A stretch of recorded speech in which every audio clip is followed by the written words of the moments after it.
Hi friends, அண்ணா சீரியலில் இன்றைக்கான episode ப்ரோமோவில் என்ன நடக்க போகுதுன்னா, சண்முகம் சனியனை கட்டி போட்டு அவரோட குடோனில் அடைச்சி வைக்கிறாரு. அப்புறமா உடங்குட்டிக்கிட்ட இவன் இங்கே இருக்கிறது அந்த பாண்டி பயல்களுக்கு தெரியக்கூடாது, அப்புறமா இவனை தப்பிக்க வைக்கிறதுக்கு என்ன வழி உண்டுமோ அதை அவனுங்க செஞ்சிருவானுங்க, இவன் இங்கே கிடக்கட்டும், கோர்ட் ஓப்பன் ஆனதுக்கப்புறமா நானே வந்து கூட்டிகிட்டு போகிறேன்னு சண்முகம் சொல்ல, சரிப்பா நான் பார்த்துக்கிறேன்னு உடங்குடி சொல்கிறாரு.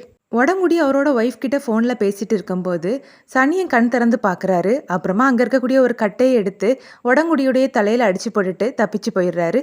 தப்பிச்சு வந்து சனியனை முத்துப்பாண்டி துரத்த அவர்கிட்ட இருந்து சனியன் தப்பிச்சு போயிடுறாரு. சண்முக வீட்டில் ஜோசியர் சோழி குலுக்கி போட்டு பார்த்து இந்த கல்யாணம் கண்டிப்பாக காட்டு பெருமாள் கோவிலில் வச்சு தான் நடக்கணும்னு சொல்கிறாரு. சரி, நீங்கள் சொன்னது மாதிரியே நாங்கள் கோவிலில் வச்சு இந்த கல்யாணத்தை பண்ணுறோன்னு வீட்டில் உள்ளவங்கலாம் சொல்ல ஜோசியர் அங்கேருந்து கிளம்புறாரு. அப்போ ஜோசியர் கூட வந்தவர், ஐயா நீங்கள் பாட்டுக்கு காட்டு பெருமாள் கோவிலில் வச்சு கல்யாணத்தை பண்ணலான்னு சொல்லிட்டீங்க, அங்கே விஷ வண்டு சுற்றிட்டு இருக்குது, அது கடிச்சா உயிரே போயிடும்னு சொல்கிறாரு. நம்ம தான் ஃபயர் சர்வீஸ்க்கு கால் பண்ணி சொல்லியிருக்கோமே, அவங்க வந்து பார்த்துப்பாங்க, அதுக்கப்புறம் நடக்கிறதெல்லாம் அந்த கடவுள் கையில் தான் இருக்குதுன்னு ஜோசியர் சொல்கிறாரு. முத்துப்பாண்டி வீட்டுக்கு வந்ததும் அங்கே நின்றுட்டு இருந்த கார் மேலே கை வச்சு பார்க்குறாரு. என்னென்ன காருக்கு காய்ச்சல் அடிக்குதான்னு பார்க்குறியான்னு சிவபாலன் கேட்குறாரு. சும்மா இல்ல நீ வேறன்னு முத்துப்பாண்டி சொல்ல, அண்ணன் நீ தானே அந்த சனியனை தப்ப வச்சதுன்னு சிவபாலன் கேட்க, பேசாமல் போயிடல என்கிட்ட வாங்கி கட்டிக்காதன்னு முத்துப்பாண்டி சொல்ல, எனக்கு நல்லாவே தெரியும் நீ தான் சனியனை தப்பா வச்சிருப்ப, இந்த உண்மை மட்டும் சண்முக மாமாவுக்கு தெரிய வரட்டும், அன்னைக்கு உனக்கு தீபாவளி தாண்டோன்னு சொல்கிறாரு. முத்துப்பாண்டி வீட்டுக்குள்ளே வராரு. அங்கே சவுந்தரபாண்டி உட்காந்துருந்து பேப்பர் படிக்க பக்கத்துலேயே பாக்கியமும் எசக்கியும் நிற்கிறாங்க.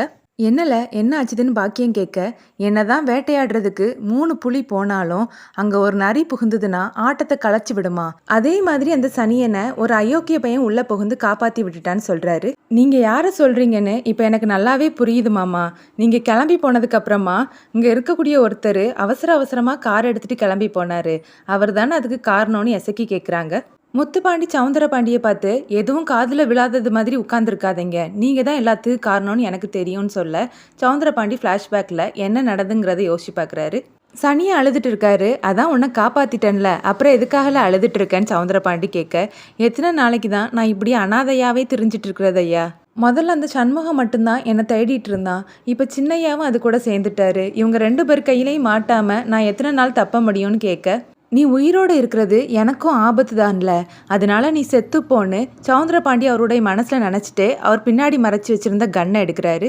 சனியை அவரோட நிலமையே புலம்பிட்டு இருக்கும்போதே சவுந்தரபாண்டி சனியனை பார்த்து குறி வைக்கிறாரு. ஆனால் கன்னில் புல்லட் இல்லாததுனால அவரால் ஷூட் பண்ண முடியலை.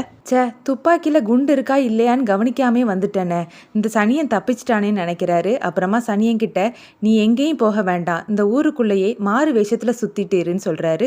இந்த ஃப்ளாஷ்பேக்கை அவர் நினச்சி பார்த்ததும், இங்கே பாருங்கப்பா, எத்தனை நாளைக்கு தான் நீங்கள் உண்மையை மறைக்க போகிறீங்க, ரொம்ப நாளைக்கு நீங்கள் தப்பு பண்ணிட்டு இருக்க முடியாதுன்னு முத்துப்பாண்டி சொல்ல, நீ எல்லாம் ஒரு பையனால அப்பனையே தூக்கி ஜெயிலில் வைக்கணும்னு நினைக்கிற பாருன்னு சொல்லிட்டு சவுந்தரபாண்டி கோவப்பட்டது மாதிரி அங்கேருந்து போகிறாரு.